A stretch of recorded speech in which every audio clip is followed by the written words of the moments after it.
A Swedish-built Hallberg Rassy 44 can survive storms that leave an American Catalina 445 limping home, thanks to design secrets most sailors never notice. Why does one offer 38% ballast and 6 hull layers, while the other settles for less? The consequences stretch from safety to resale value, and what's inside these boats will change how you see every marina forever. Let's take this comparison below the waterline. Ballast ratio, hull shape, and keel depth are not just numbers, they decide what happens when wind and waves turn serious. On paper, the Hallberg Rassy 44 and Catalina 445 look similar. Both measure just under 45 feet overall, both beam out around 14 feet, and both promise comfort and speed. But beneath the waterline, the differences become unmistakable. The Hallberg Rassy 44 carries 11,684 pounds of lead, about 40% of its total displacement, placed deep in a bulb keel. The Catalina 445, by contrast, carries 7,200 pounds of ballast, closer to 31% of its lighter hull. That extra weight set lower gives the Swedish boat a reserve of stability that is hard to quantify until the wind pipes up and the sea turns lumpy. Performance data backs this up.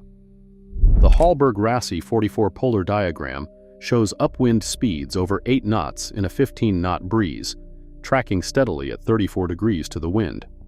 The Catalina, with its beamy hull and shallower draft, tops out just above 7 knots on the same heading and heels sooner. Both can reach hull speed on a broad reach, but the Hallberg Rassy stays flatter, steadier, and easier to steer when the gusts arrive. This is the righting moment in action, the force that resists knockdown and keeps the rig upright.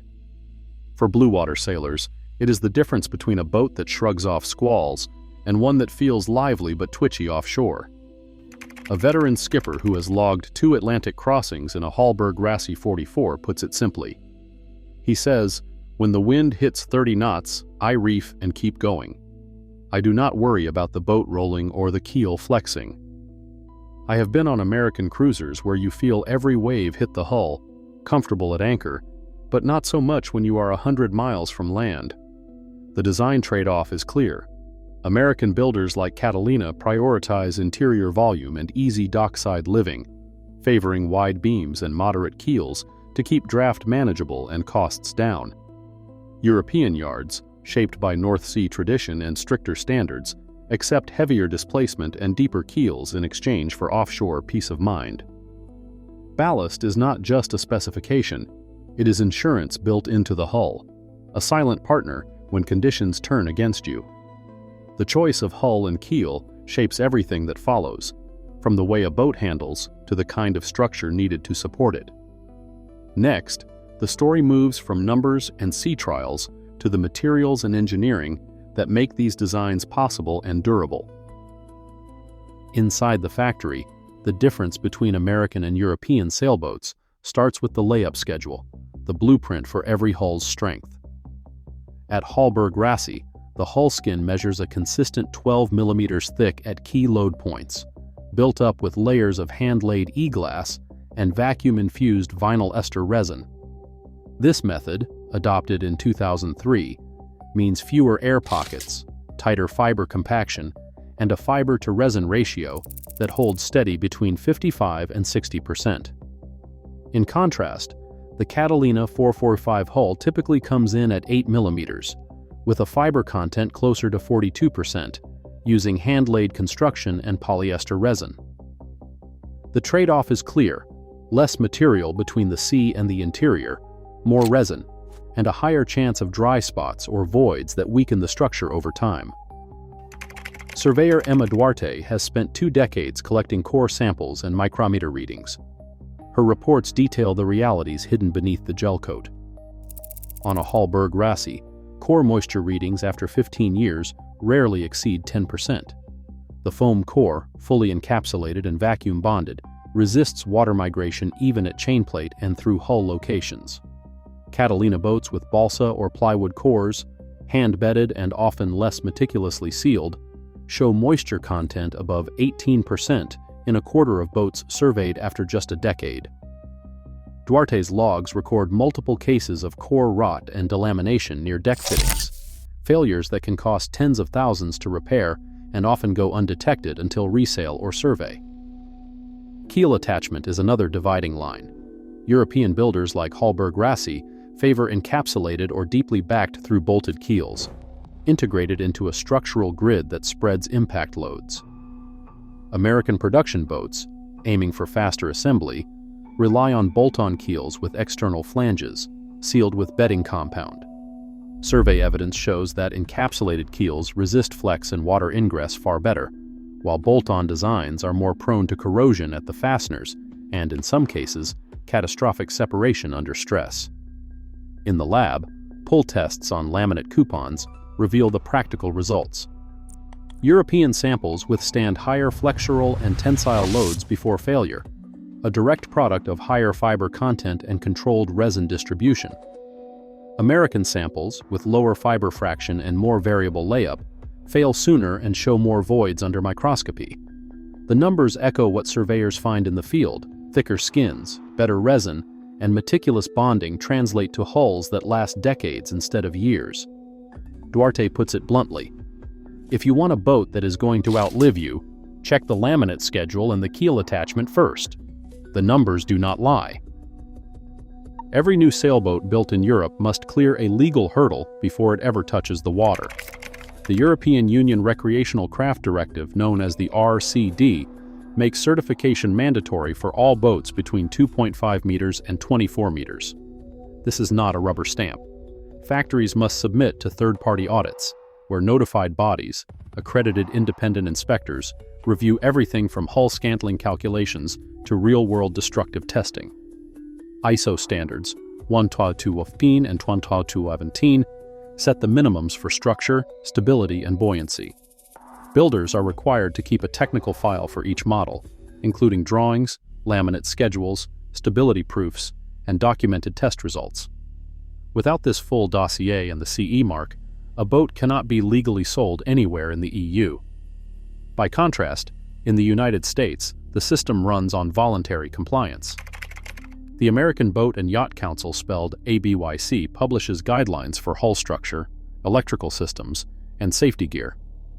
But these are recommendations, not requirements. The U.S. Coast Guard enforces only a handful of mandatory rules, mainly for flotation and navigation equipment, and mostly for boats under 26 feet. Structural strength, laminate thickness, and righting moment are left to the builder's discretion. Annual audits by the National Marine Manufacturers Association do occur, but they focus on paperwork and safety labeling, not destructive hull testing or third-party review. Builders self-certify, and the technical documentation is far less detailed than European files. A naval architect who has worked both sides of the Atlantic explains that, for CE, you are expected to prove your calculations, show your test results, and survive a factory audit. I have watched a notified body demand a panel be cut out of a finished boat just to check the layup. In the US, you can build to ABYC, but nobody is coming to check your math unless there is a lawsuit. The result is a different set of priorities on the factory floor. European yards engineer for compliance first, knowing every build could be audited. American yards balance cost, speed, and market demand with the knowledge that the bar for structural scrutiny is much lower. For buyers, these differences in certification shape both the initial quality and the long-term value of the boat. Depreciation hits hardest where construction shortcuts meet real-world use. Yacht World sales data over a 15-year span tells the story. A Beneteau First 40.7, built to European standards, typically holds about 60% of its original value. A J120, a respected American racer cruiser, averages just 35%. The gap is not just about brand cachet, it is the downstream cost of repairs, survey findings, and owner confidence. Brokers confirm that a single survey report noting core moisture or delamination on an American production cruiser can knock tens of thousands off the asking price or kill a deal outright. Legal records add a cautionary note. In 2007, A wave of warranty claims and buyer complaints over core rot and delamination in U.S. built boats forced several manufacturers into confidential settlements. Plaintiffs brought surveyor logs showing moisture migration, failed deck joints, and hidden rot that only surfaced at resale.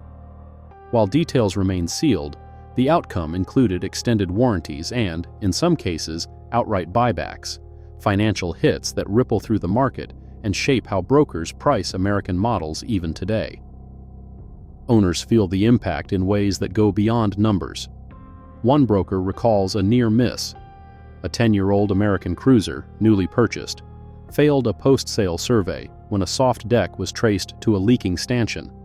The repair bill topped $30,000, more than 10% of the boat's value. The buyer, a lifelong sailor, described the ordeal as a lesson in the real cost of weak quality control and voluntary standards. "I thought I was getting a deal," he said. "Instead, I bought someone else's problem." For buyers, these stories are not outliers, they are warnings. The difference in standards, materials, and engineering does not just shape how a boat sails or ages. It determines the risks owners inherit, the value they can expect to recover, and the peace of mind they carry every time they cast off. Every year, more buyers cross oceans for a boat built to stricter standards. As safety regulations tighten worldwide, these design choices shape whose adventures become legends and whose become cautionary tales. In the end, what you trust beneath your feet is never just a matter of taste.